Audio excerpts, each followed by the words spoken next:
Hey coin collectors, and welcome to DC Coinroll International Coin Channel. And today we're going to take a look at two halfpenny coins from the United Kingdom, produced 101 years apart from each other. And here they are right here. I'm using a new camera, as some of you may be able to tell. I got the new iPhone 12 because my old camera from 2015, my old iPhone was starting to fail and I couldn't keep it charged. But anyways, so we're going to have to kind of work on the pictures and how we look at them, but this is kind of cool right here. Victoria DG, of course, by the grace of God, Brit, and it doesn't say Brit Om, it just says Brit, or Brit Reg, or Queen of all Britons, FD, Defender of the Faith, and we see that up here it's open. And some people think, well, maybe that wore off, but they actually left an opening up here. They didn't put any crosses or pluses or colons or semicolons up here. They just let that open above her head in 1864. And of course, this over here is a 1964 Queen Elizabeth II halfpenny. And we'll turn them over in a second, but before we do, I just want to talk a little bit about how many they made. And some people think, well, they didn't make many halfpennies in the 1860s, and it turned out they made a bunch. They didn't make so many in 1864. 1864 is the year to collect if you're collecting halfpennies from the United Kingdom. 1864, they only made 537,000. So if you get one that's a little bit better condition than this, it's worth 10 to 12 pounds or 15 or maybe $20 US, and a little bit better condition than this. And so in the good condition, it's worth $1 to $3. Probably this is worth a little bit more than that. In the very fine condition, and very fine is a pretty used coin for 1864, it's worth $13 plus. But in 1862, they actually made 61.1 million of these. And in 1962, they made 41.8 million of these. So they actually made 20 million more halfpenny coins in 1862 than they did in 1962. But of course, as I said, 1864 was a short year for them. And of course, in the United States, we were in the middle of a civil war in 1864. And here's the back of them, and they're just kind of way different. Of course, they changed the halfpenny under Queen Victoria to have the Sir Francis Drake ship on it. But let's look at this one. It says half, and you miss a little bit of the F there. Penny. It's Victoria with a trident here. And this is the one that many people love, and that has the ship at sea and the lighthouse in it. And down here you can see the 1864. Both of these coins are bronze coins, and they both weigh 5.67 grams, or they did when they were new.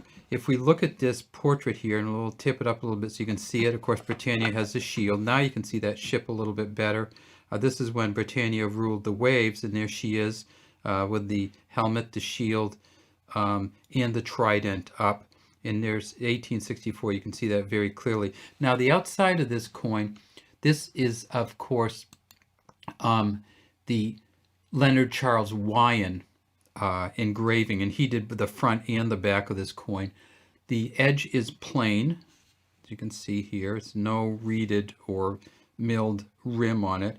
And if you go out to the front of the coin and go to the edge, you'll see that this is what's called sometimes a geared or a struck edge. So there's no dots here on this one.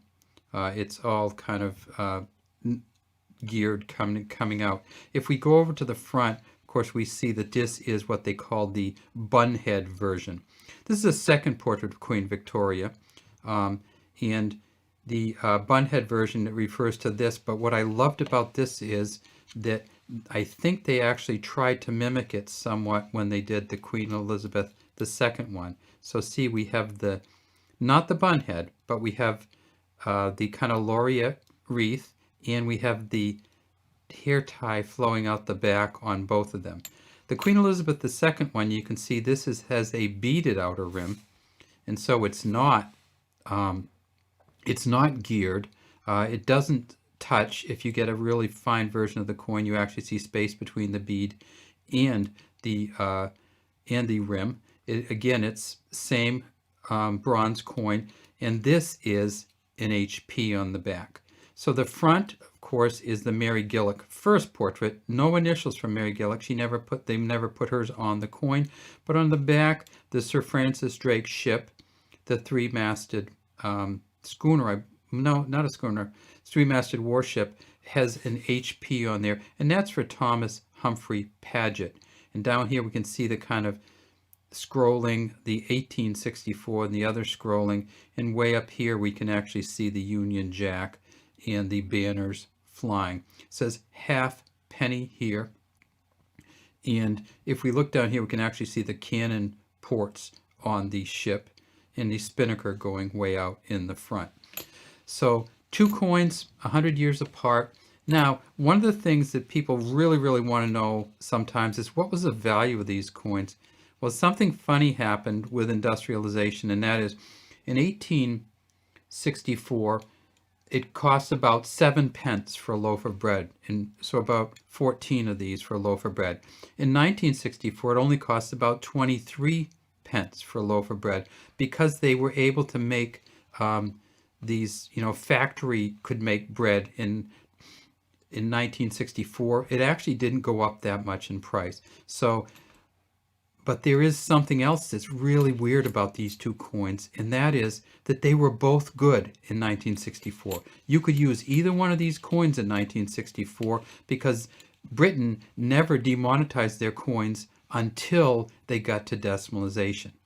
And then in decimalization, they started demonetizing. And in the midst of planning for decimalization in 1969, both of these half pennies, on August 1st, 1969, both of these half pennies were demonetized, and you couldn't use them to buy anything anymore. But we're kind of proud in the United States about how our money's good forever. But this coin here was good from 1864 until 1969. You could use this half penny in currency.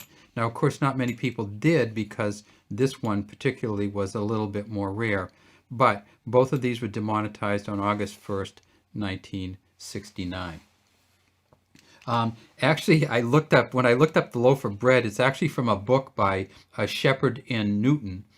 And they have a book called The Story of Bread, and it says what a half pence could buy, or a pence could buy, in 1864 and in 1964. All right, so that's pretty much all we have today. We have the two coins. Let's have them face each other. So the great grandmother here, the Queen Elizabeth here, and what we're looking at is about 120 something years of reign so far. We're still adding them on every year because Queen Elizabeth II is still a queen. But this is a lot of British history, United Kingdom history, for these two women who've ruled the United Kingdom as the Queen. All right, that's all we have. Have a great day from DC Coinroll International Coin Channel, and we'd love to have you subscribe to our channel and leave any comments you might have in the comment section.